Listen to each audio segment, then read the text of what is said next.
వేణుస్వామి గారు, మనం చాలా చాలా జంటలు విడిపోవడానికి చూస్తున్నాం. పెళ్ళంటారు, వచ్చి పత్రిక ఇస్తారు, ఒక 6 నెలల తర్వాత విడాకులు అంటూ ఉంటారు. మీరు కూడా చాలా సెన్సేషనల్ న్యూసెస్ చెప్పారు వాటి పట్ల. ఎందుకు పెళ్ళిళ్ళు నిలబడట్లేదు? అవి పెద్దలు కుదిర్చిన వివాహమైనా, ప్రేమ వివాహమైనా, మీరు గతంలో చెప్పారు లాస్ట్ ఇంటర్వ్యూలో సమంత నాగ చైతన్య యాస్టిస్ జరిగిందని. ఇప్పుడు మళ్ళీ కొత్తగా మ్యారిటల్ లైఫ్లోకి వచ్చిన జంటలు చాలామంది కూడా విడిపోయారు. బట్ ఆఫ్ ద రికార్డ్ నాకు చాలా చెప్తూ ఉంటారు, కానీ కొన్ని సెలబ్రిటీ జాతకాలకి సంబంధించి ఏం చెప్తారు? ఉదాహరణ ఇంకొక సెన్సేషనల్ కపుల్తో తీసుకుందాం. సో కొత్తగా పెళ్ళైన లావణ్య త్రిపాఠి అండ్ వరుణ్ తేజ్. సో ఆ ఇద్దరు జాతకాల్లో గురువు శుక్రుడు నీచంగా ఉన్నాడు కాబట్టి నాకు తెలిసి వాళ్ళు కూడా రేపొద్దున ఫ్యూచర్లో కలిసి ఉండే అవకాశాలు లేవు. సో ఏమైపోయింది అంటే, నేను ఇట్లా చెప్పంగానే వీడికి ఏం పని లేదా, పాట లేదా, వీడు పెళ్ళిళ్ళు చేసుకుంటుంటే డివోర్స్ అని మొత్తుకుంటుంటే వీడికి పిచ్చి లేచిందా అన్నట్టు అయిపోయింది. నేనేం చెప్తున్నా అంటే, ఈ పెళ్లి చేసుకొని విడిపోవడం కంటే చేసుకోకుండా తగలడం రా అని నేను చెప్తున్న పాయింట్. అంటే జాతకంలో ఉండే దోషాలను బేస్ చేసుకొని మాట్లాడతాను నేను మిగతా విషయాలు మాట్లాడా. అరేంజ్డ్ మ్యారేజ్ కానీ లవ్ మ్యారేజ్ కానీ 10 పెళ్లిలలో 8 పెళ్లిళ్ళు విచ్ఛిన్నమవుతున్నటువంటి సిచ్యువేషన్లో మనం ఉన్నాం. అందుకనే శాస్త్రం చెప్పేటప్పుడు దేశ కాలమాన పరిస్థితులు అంటాం మనం. తెలంగాణలో ఇండియాలో ఉన్న కుజదోషం అమెరికాలో ఉండదు, ఆఫ్రికాలో ఉండదు. సో దేశ కాలమాన పరిస్థితులను బట్టి జాతకాలు చెప్పాలి. సో మన దేశంలో కుజదోషం ఉంటుంది, శుక్రదోషం ఉంటుంది, లావణ్య త్రిపాఠికి గురుదోషం ఉంది, వరుణ్ తేజ్కు నాగదోషం ఉంది. కాబట్టి ఈ ఇద్దరి కుటుంబాల్లో ఒక ప్రముఖమైనటువంటి లేడీ ద్వారా, ఒక స్త్రీ మూలకంగా వీళ్ళిద్దరు విడిపోయే అవకాశం ఉంది. ఇవాళ చెప్తున్నాను నీకు. సో ఈ జాతకాన్ని మేము మొదలే అంచనా వేసి చెప్తాం, మీరు పెళ్లి చేసుకోకంటారా అని. అయినా మా చావు మేము చేస్తాం, మేము ప్రేమించుకున్నాం, పెళ్లి చేసుకున్నాం అని జోస్లో పెళ్లి చేసుకుంటాం. అంటే ఇప్పుడు 6 ఏళ్ల ప్రయాణం, వాళ్ళ ప్రేమ అనేది 6 ఏళ్ళు ప్రయాణించి పెళ్లి పీటలు ఎక్కిందని మాట్లాడుకునే క్రమంలో అట్లా పెళ్లి చేసుకున్నారు, విడిపోతారని మీరు చెప్తున్నారు. అంటే మొదలే చెప్తారు వాళ్ళకు, నేను చెప్పడం కాదు ఇది. ఇప్పుడు వేణుస్వామి చెప్పిన కథ కాదు ఇది. వాళ్ళకు సంబంధించిన పండితులు ఆల్రెడీ చెప్తారు వీళ్ళకు, మీరు విడిపోతారు చేసుకోకండి అని. అయితే వీళ్ళ ఓవర్ కాన్ఫిడెన్స్ ఏంది అంటే, మేము కలిసి ఉంటాం, మీరెంత మా ముందరా అనుకొని చేసుకుంటారు. అది ప్రేమికులకు ఉండాల్సిన ప్రథమ లక్షణం. నేను కూడా కాదంటలేను, నాది కూడా ప్రేమ వివాహం కాబట్టి. కానీ పెళ్లి చేసుకున్నాక అస్సలు టార్చర్ స్టార్ట్ అవుతుంది. పెళ్ళి ఎప్పుడు, నేను ఇంతకుముందు కూడా చెప్పిన నీకు, ప్రేమించిన అమ్మాయిని సంపాదించడం గొప్ప కాదు, పెళ్లి చేసుకున్న తర్వాత అమ్మాయిని కాపాడుకోవడం గొప్ప అనేది నా ఉద్దేశం. రెండోది ఏంటంటే, ఎప్పుడు కూడా మగవాడు అణిగిమణిగి ఉండాలి. ఈ కలియుగంలో మగవాడు రెచ్చిపోతే వర్కౌట్ కాదు. ఎట్లాగో ఆడవాళ్ళు రెచ్చిపోతారు. ఎందుకంటే ఆడవాళ్లకు వర్క్ బ్యాలెన్సింగ్, వర్క్ స్ట్రెస్, ఇంటి స్ట్రెస్ వల్ల బ్యాలెన్స్ చేయలేకపోయినప్పుడు, లేదా ప్రకృతి నియమాల ప్రకారం డేట్ వచ్చినప్పుడు, మెన్సెస్ టైంలోనో వాళ్ళు బరస్ట్ అవుతారు. దాన్ని అర్థం చేసుకోగలగాలి. హార్మోన్ ఇన్బ్యాలెన్స్, థైరాయిడ్ ప్రాబ్లం వల్ల, పీసీఓఎస్ల వల్ల వాళ్ళు ఏదన్నా అరిచి మాట్లాడినా 10 నిమిషాలు సైలెంట్గా ఉంటే కథమైపోతుంది కిస్సా. కానీ మనోళ్ళు అట్లా ఉండదు కదా. దాన్ని సీరియస్గా తీసుకొని మగోళ్ళు, మేధావులు మమ్మల్ని తిడతావా నువ్వు అని పెళ్ళాం మీదకి అరవడము, అది ఎక్కడికో దారితీసి విడాకులకు దారితీస్తాయి. సో దీంట్లో అత్త ఒక క్యారెక్టర్, తల్లి ఒక క్యారెక్టర్, తోటికోడలో క్యారెక్టర్, వీళ్ళందరూ వచ్చి పెంట పెట్టడం వల్ల విడాకులు అవుతాయి. అయితే మీరు అనొచ్చు, ఇవన్నీ సామాజికంగా జరిగే అంశాలు కదా, జాతకానికి ఏం సంబంధం? దాంట్లోనే డిసైడ్ చేస్తాం. గురువు నీచంలో ఉంటే ఒక ప్రాబ్లం ఉంటుంది, శుక్రుడు నీచంలో ఉంటే ఒక ప్రాబ్లం ఉంటుంది, చంద్రుడు నీచంలో ఉంటే ఒక ప్రాబ్లం ఉంటుంది. నా వరుణ్ తేజ్ జాతకంలో గురువు నీచము, శుక్రుడు నీచము. లావణ్య త్రిపాఠి జాతకంలో నాగదోషము, కుజదోషము. సో ఇన్ని దోషాల మధ్యన వాళ్ళిద్దరు కలిసి ఉండడం అనేది చాలా పెద్ద మిరాకిల్. అదొక పెద్ద మిరాకిల్, అదొక ఇక అర్థం కానటువంటి చిదంబర రహస్యం.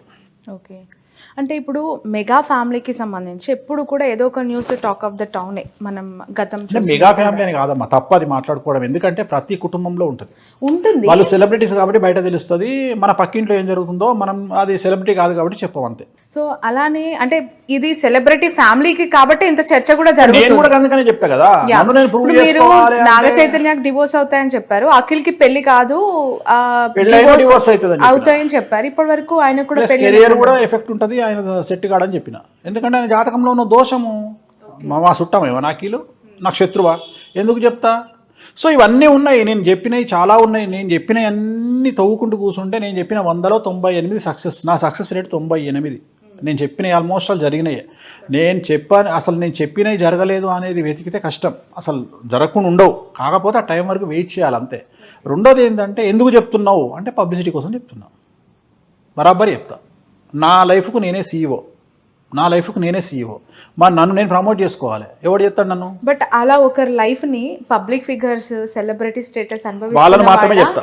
వాళ్ళ లైఫ్ ని ఇలా మీడియాలో ప్రస్తావించడం వాళ్ళ దృష్టిలో చెడవుతుంది కదా. వాళ్ళ దృష్టిలో చెడు అయినా వాళ్ళ వల్ల కొంతమంది బాగుపడతారనే ఉద్దేశం. సమంత నాగచైతన్య ఎగ్జాంపుల్ వల్ల చాలామంది పెళ్లి చేసుకోకుండా ఉన్నారు నాకు తెలిసిన వాళ్ళు.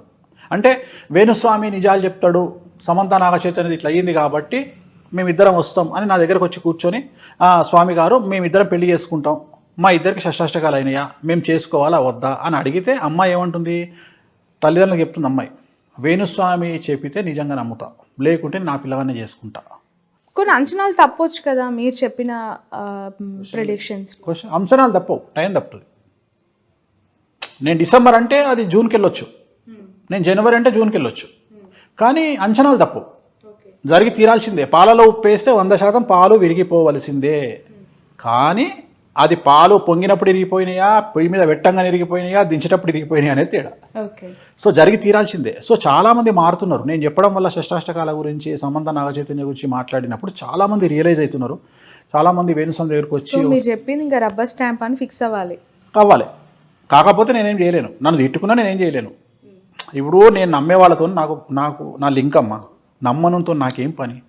ఈ ప్రపంచంలో ఇట్లా 2 చేతులు ఎత్తి నన్ను నమ్మితే నమ్మండి, నమ్మకపోతే నమ్మకండి అని చెప్పింది నేను ఒక్కడనే. ఇప్పటికి కూడా చెప్తున్నా, నేను ఇప్పుడు కూడా చెప్తా, చిన్న చిన్న సమస్యలకు నా దగ్గరికి రాకండి. ఆ సమస్యలు మీ దగ్గర ఉన్న పంతులకో, పురోహితులకో, జ్యోతిష్కులకో చూపించుకోండి. పెద్ద సమస్యలు అయితేనే నా దగ్గరికి రండి, చిన్న సమస్యలకు నా దగ్గరికి రాకండి. పెద్ద సమస్య ఉంటే నా దగ్గరికి రండి. అంటే మీ లెవెల్ పెద్దది, నా లెవెల్ పెద్దది అంటలేను అమ్మా. పెద్ద సమస్య ఉంటే రమ్మన్నప్పుడు చిన్న సమస్యలకు మీరు పరిష్కారం, క్యాన్సర్ లాంటి రోగాలకు నా దగ్గరికి రండి. మీకున్న రోగాలకు లోకల్ డాక్టర్ దగ్గరికి వెళ్ళండి. ఓకే, అప్పుడు అది పెద్దది ఎట్టయితుంది? నేను తోపునని చెప్తలేను కదా. నేను అనేది ఏంటంటే ఆ టైం వేరే వాళ్ళకి ఇచ్చే అవకాశం నాకు వస్తుంది. నాకున్న టైమే తక్కువ, ఎవరికైనా 24 అవర్సే. దాంట్లో నా సోమర్థానానికి 9 గంటల వరకు లేవా. సో నేను వచ్చేది 12 గంటలకు నేను వచ్చి జాతకం చెప్పుకోవాలి అంటే ఆ 12 నుండి 4 మధ్యలో మహా అంటే 15 మందికి జాతకాలు చెప్తా.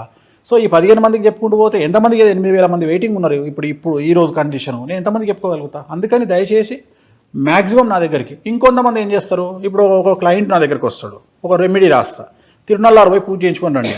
పూజ చేయించుకొని వచ్చినాక మళ్ళీ నా దగ్గరికి వస్తా అంటాడు. అయ్యా నువ్వు పూజ చేయించుకున్నావు కదా నాయన, మళ్ళీ నా దగ్గరికి ఎందుకు వస్తావు? రెమెడీ అయిపోయింది, వెళ్ళిపో. మళ్ళీ కలిసి నాతో మాట్లాడు, స్వామి నేను పూజ చేయించుకున్నా అని చెప్తా అంటాడు. సో అందుకని నీ ద్వారా చెప్తున్నా, నా దగ్గరకు వచ్చి రెమెడీ చేసుకున్నాక అవసరం లేదు నన్ను కలవడం. Wait for time. ఆటోమేటిక్గా గ్రహాలు మారినప్పుడు మీ టైం పనిచేస్తుంది, ముందుకు వెళ్ళిపోతారు. బట్ అనేక సందర్భాల్లో మీరు చెప్పింది జరుగుతుంది అంటున్నారు, జరగాలని ఆశిస్తున్నాను, కానీ తప్పినప్పుడు వాళ్ళ నుంచి కొంత వ్యతిరేకత కూడా ఉంటుంది కదా, దాన్ని ఎలా ట్యాకిల్ చేస్తారు? అంటే జాతకంలో జరగకపోవడం అయితే లేదమ్మా, భగవంతుడి దయ వల్ల. నా ఫెయిల్యూర్ ఒక 2% పూజల విషయంలో ఫెయిల్ అయ్యే అవకాశం ఉంటుంది. అంటే వాళ్ళు నాకు సరిగా కమ్యూనికేట్ చేయలేకపోవడం, లేకపోతే నాకు ఇన్ఫర్మేషన్ సరిగా ఇవ్వకపోవడం, అక్కడ ఏమన్నా మిస్టేక్ జరిగి ఉంటుంది. కానీ నేను చెప్పిన ఇన్సిడెంట్ జరగకపోవడం అనేది అయితే లేదు, ఖచ్చితంగా జరిగి తీరాల్సిందే.